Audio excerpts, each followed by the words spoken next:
Stop, Drop, and Roll by Margery Cuyler. Illustrated by Arthur Howard.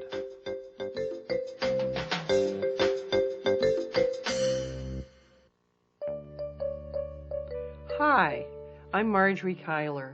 For a long time, I've been concerned about fire safety. When I was young, I watched a school burn down, and I realized the importance of children learning fire safety rules. Children worry about so many things, fire being one of them. We're all taught not to play with matches, but what do we do when an actual fire occurs? Then I started thinking. In a previous book, I created a character named Jessica. Jessica is a worrywart. She worries about everything. And I began to wonder, what would Jessica do if she were faced with an actual fire? Would her worries get the best of her, or would she remember to stop, drop, and roll?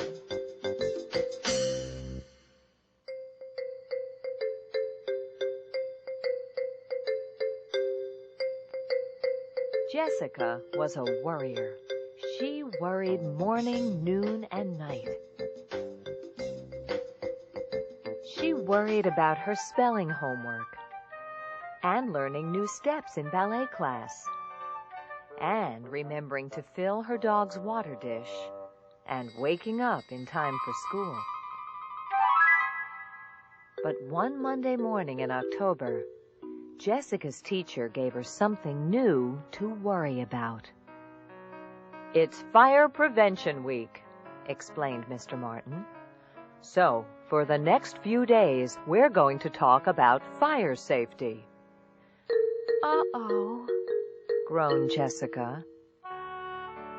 "And this Friday," Mr. Martin continued, "we've been asked to share what we've learned with the entire school."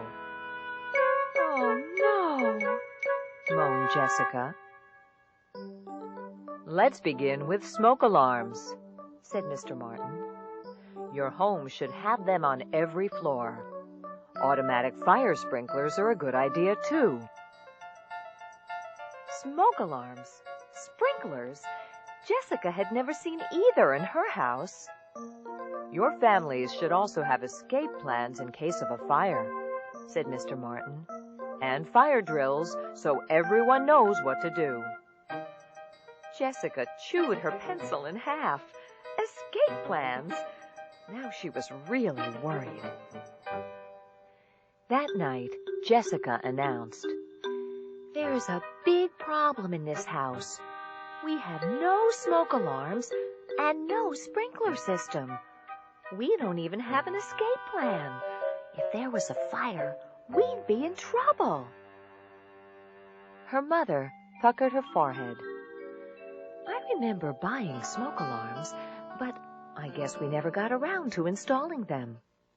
"And we talked about finding someone to put in sprinklers," added Dad, "but we're always too busy to make an appointment." "And what about extra batteries for the alarms?"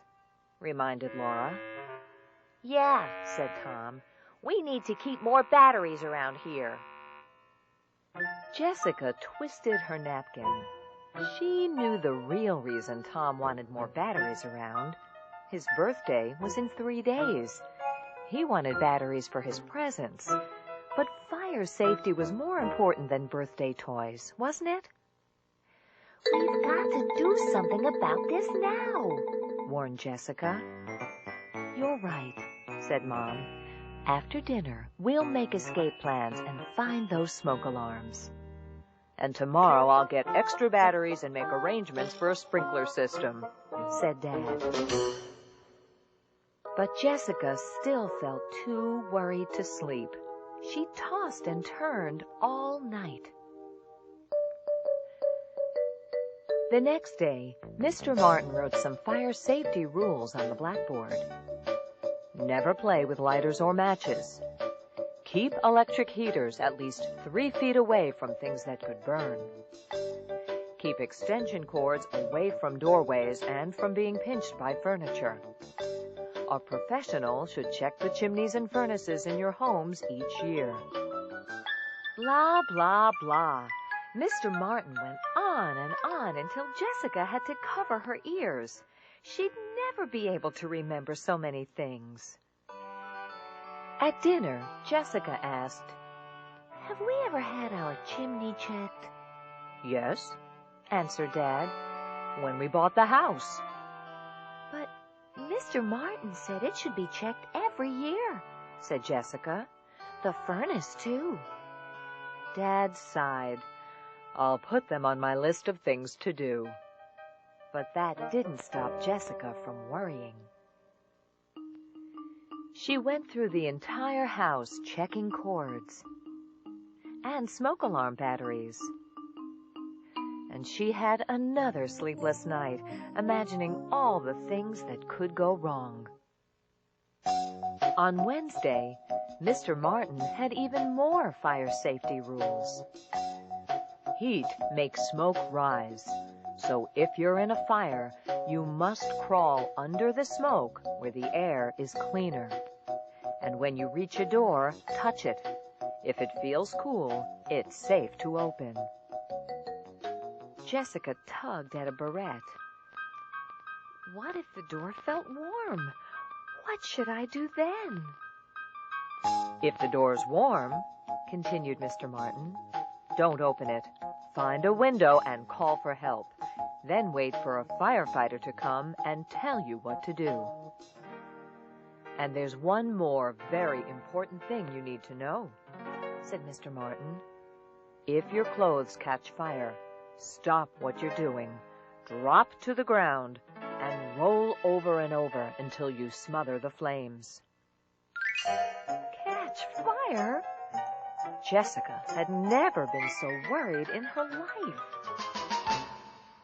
Stop, drop, and roll, repeated Mr. Martin. Let's all say it 3 times. Stop, drop, and roll. Stop, drop, and roll. Stop, drop, and roll, chanted the class. All except Jessica.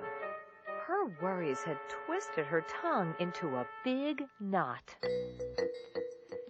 When Jessica got home, she made her family have a fire drill. Then she rechecked all the electrical cords, tested the batteries in all the smoke alarms, and made double sure that there were no matches lying around. Stop, slop, and troll? Mop, pop, and bowl. Afterward, Jessica felt a little better, but she still couldn't get Mr. Martin's words from class right. Stop, slop, and troll? Mop, pop, and bowl? The harder Jessica tried, the worse she did.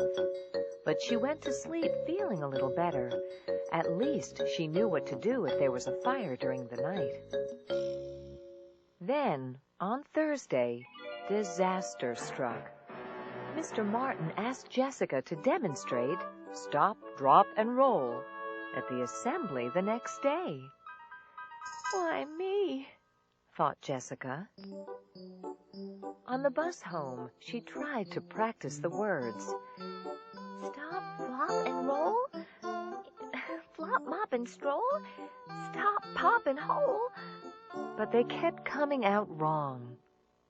Jessica was so worried about the assembly that she couldn't even enjoy Tom's birthday party.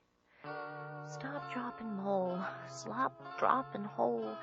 Plop, mop, and stroll, she muttered to herself. Because of all her muttering, she didn't even notice when Mom brought in the cake. It had 7 big candles on it. 6 were for Tom's 6th birthday, and 1 was for him to wish on. And just as Tom leaned over to blow them out, Jessica looked up and saw fire. Stop, drop, and roll, she screamed. Immediately, Tom stopped blowing and dropped to the floor. But before he rolled, Jessica saw that Tom wasn't on fire at all. Jessica's worries had gotten the best of her. She was so embarrassed. False alarm, said Dad. Phew, said Mom. "You gave me quite a scare."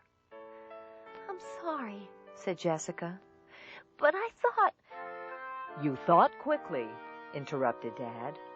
"That's good, because it's better to be safe than sorry."